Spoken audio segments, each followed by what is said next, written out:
అనురాగం, మమకారం, సహకారం, మనిషిలో కనిపించే మంచితనం ఇవన్నీ ఎక్కడున్నాయి? మన ఈ కోనసీమ జిల్లాలో ఉన్నాయి. ఈ పచ్చని పొలాల మధ్య ఐనవెల్లి క్షేత్రంలో వెలిసిన శ్రీ విఘ్నేశ్వర స్వామి ఆలయాన్ని మీ ముందుకు చూపించడానికి మేమొచ్చాం. మీ క్లింకారా ఛానల్. పదండి చూద్దాం.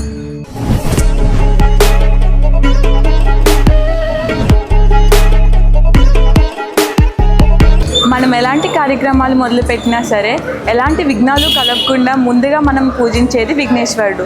అలాంటి విఘ్నేశ్వరుడు కొలువై ఉన్న ఈ ఐనవెల్లి సన్నిధిలో మనం ఇప్పుడు ఉన్నాం. ఇప్పుడు ఆ విఘ్నేశ్వరుని దర్శించుకొని ఆయన విశిష్టలు తెలుసుకుందాం రండి.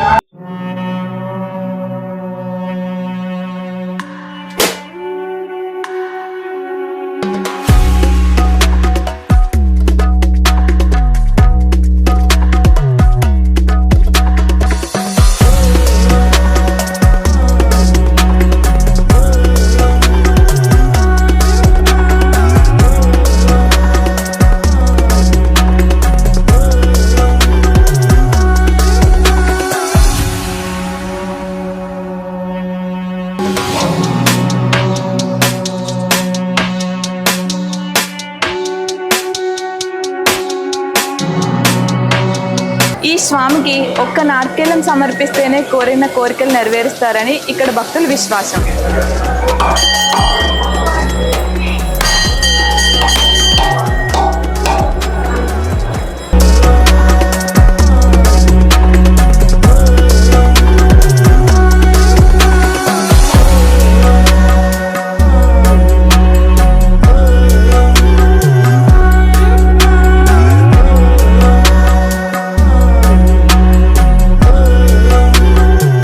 ఇప్పుడు మనం స్వామివారి ప్రాంగణంలో ఉన్నాము.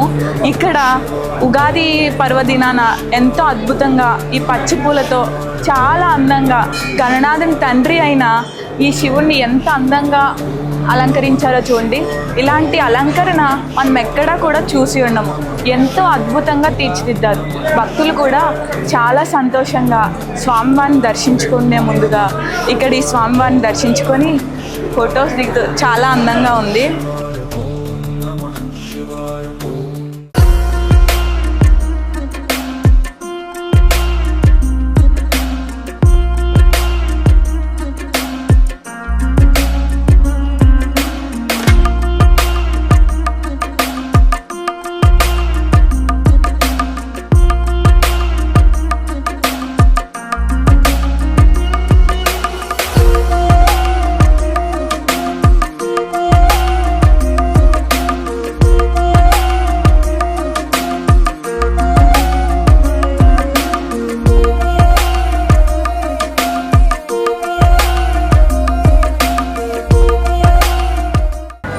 ఈ యొక్క క్షేత్రం యొక్క విశిష్టత ఏమిటయ్యా అంటే కనుక దక్ష ప్రజాపతి ద్రాక్షారామంలో దక్ష యజ్ఞం పూర్తి చేశారమ్మా. ఆ యజ్ఞం పాడైపోయింది. వీరభద్రుడు రావడం దక్ష ప్రజాపతి యొక్క తల ఖండించి హోమగుండంలో వేయడం జరిగింది. తర్వాత దక్ష ప్రజాపతి భార్య ఈశ్వరుని ప్రార్థించగా ఆగమపూజ్యో గణాధిప, మొట్టమొదటిసారిగా వినాయకుడు పూజ చేయకుండా ఏ కార్యక్రమం చేసినా ఆ కార్యక్రమం సఫలీకృతం అవ్వదు. ఇప్పుడు దక్ష ప్రజాపతిని ఈశ్వరుడు సజీవుడిని చేశారు. ఎలాగే అంటే కనుక మేక తలక సృష్టించారు. అంటే సగం మనిషి సగం జంతువు. అప్పుడు దక్ష ప్రజాపతి భార్య ఈశ్వరుని ప్రార్థించింది, స్వామి ఏమిటిది అని అడిగితే అప్పుడు యజ్ఞం పూర్తి చెయ్యండి అన్నారు. ఇప్పుడు దక్ష ప్రజాపతి ఈ అరణ్యంలో తిరుగుతూ ఉండగా అప్పటికే ఈ స్వామివారు ఆది గణపతి, ఐనవెల్లి గణపతి అంటారు. దక్షిణముఖంగా స్వయంభూగా వెలిసి ఉన్నారు. అప్పుడు దక్ష ప్రజాపతి ఈ స్వామిని చూసి ఆయనకి పూజ చేయగా ఆయనకు వరం ఇచ్చాడు. అందుకని స్వామి వారికి వరసిద్ధి వినాయకుడు నామకరణం. నమో విఘ్నేశ్వరాయ నమః. ముందుగా క్లింకారా ఛానల్ వారికి, అలాగే ఈ ఛానల్ వీక్షిస్తున్నటువంటి భక్తులందరికీ కూడా ఉగాది శుభాకాంక్షలు, విశ్వావసు నామ శుభాకాంక్షలు. ఆది గణపతి, ఐనవెల్లి గణపతిగా ప్రసిద్ధిగాంచినటువంటి ఈ ఆలయం కొన్ని వేల సంవత్సరాల క్రితం స్వర్ణయజ్ఞ నుండి ఉద్భవించినటువంటి స్వయంభుగా ఉద్భవించిన క్షేత్రం. ఈ క్షేత్రంలో లక్ష్మీ గణపతి హోమం, స్వామివారు ఈ హోమం నుంచి ఉద్భవించిన కారణంగా ఇక్కడ లక్ష్మీ గణపతి హోమం చాలా ప్రసిద్ధిగాంచింది. ఈ లక్ష్మీ గణపతి హోమం ఇక్కడ ఈ ఆలయంలో చేసుకున్న ప్రతి భక్తులకు కూడా తీరని కోరికంటూ ఏమీ లేదు. ఇదే విధంగా ఈ చదువులకు ఆది గురువు విఘ్నేశ్వరుడు ప్రతి సంవత్సరం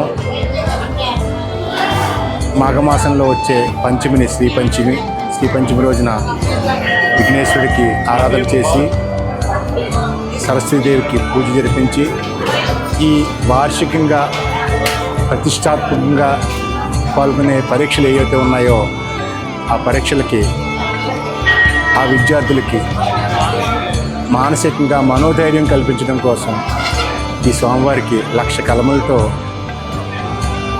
పూజ జరిపించి పాదాల దగ్గర సమర్పించి ఆ కళాన్ని ఈ పరీక్షలకు హాజరయ్యే భక్తులకు ఉచితంగా అందించడం జరుగుతుంది.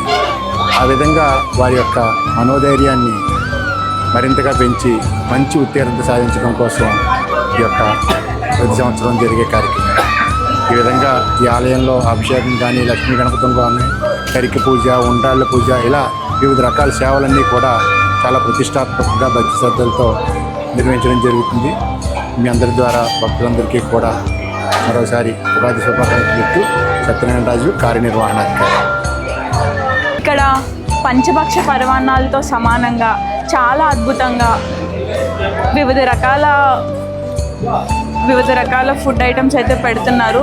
ఇక్కడ మీరు చూసినట్టయితే ప్రతి ఒక్కరికి కూడా ప్రేమానురాగాలతో పెడుతున్నారనమాట. మనకి నార్మల్గా ఏ ఆలయంలో అయినా సరే ఇన్ని రకాలతో అన్నప్రసాదం అనేది పెట్టడం నేనైతే ఎక్కడ చూడలేదు. చాలా అద్భుతంగా పెడుతున్నారు. ఇక్కడికి చాలా ప్రాంతాల నుంచి, దూరం నుంచి వస్తుంటారనమాట. ఎవరికి కూడా భోజనం విషయంలో ఎలాంటి తక్కువ చేయకుండా ప్రతి ఒక్కరికి కూడా చాలా బాగా ఇక్కడ ఫుడ్ అనేది ప్రొవైడ్ చేస్తున్నారు.